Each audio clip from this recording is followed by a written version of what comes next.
I'm not a cycling pro, but there is one thing I'm pretty good at, and that is knowing my limits. Hello everyone, my name is Min Yi, and in this video, I will be cycling down Lim Chu Kang Road, trying to keep your constant power on one of my favorite stretches in Singapore. First, let's talk about the data overlay. These stats are from my Wahoo Roam V2, and hopefully I've synced it perfectly to the video. On the right, we have the terrain, the shape of the course, and also its elevation. On the left, we have my stats. I've included the speed and cadence, and more importantly, the power and heart rate. Why do I say more important? Speed is just one metric. It's the most easily understood, but it can be misleading because speed alone does not quantify how hard you worked. For example, you could be drafting in a peloton such that you attain a higher speed with lesser effort. For that matter, heart rate alone is also just one side of the story. Heart rate shows how hard your body is exerting to produce the effort. But a higher heart rate doesn't automatically mean that you manage to produce more effort. It just means that you're working harder. Like in other areas of life, you could be working harder but accomplishing less. For example, you could be cycling lightly, but your heart rate could be elevated because of many other factors, like super hot weather, or if you just had a double shot of espresso. Power is a measure of how much effort you are producing. To give power stats a proper context, we look at power over weight, expressed in watts per kg, or watts per pound. Why do we need to factor in body weight? Simply put, your build and your weight contribute to your baseline output of how much force you can put into your pedals. In general, people who weigh heavier have larger muscles, which helps them to produce more absolute power or absolute watts while they are cycling.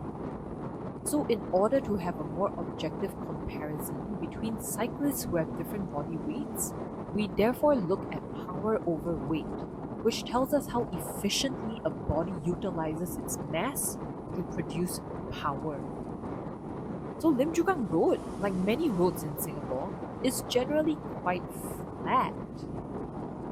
On flat courses, absolute power is a better determinant of speed than power to weight ratio, and this is holding aerodynamics equal.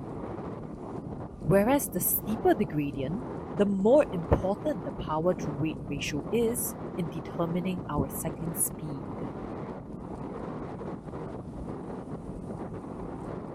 If I were someone who were heavier but equally strong, I would be able to cycle at a faster speed. Okay, let's set that aside for now.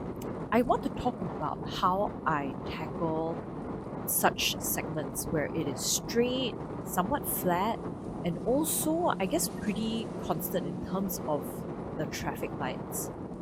So personally, what I do is, first of all, get a familiarity with the route. So I roughly know where it ends. I roughly know how it feels like to go through the segment. So the thing is, even though I've done Lim Chu Kang Road several times, I don't actually know exactly how long it is. You can easily check because you can check out the Strava segment and see how many km it is. It's just that I don't recall, I don't retain the information.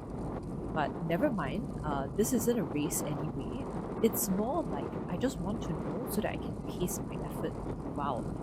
So having gained a familiarity with the route, the next thing is to know yourself well.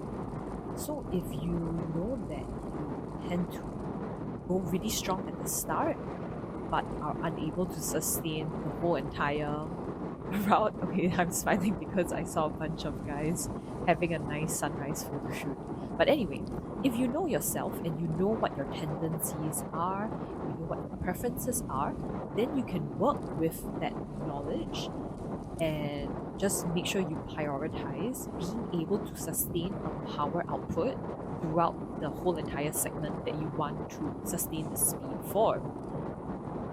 So once again, note that I say sustain the power output because let's say for right now, you see that it's a 1% decline. Okay, now we're back to 0%. So even if the gradient is increasing or decreasing, what I do is I keep my power constant, or I try to keep my power constant, which means when I'm going uphill and I'm applying the same power, it means that I actually slow down.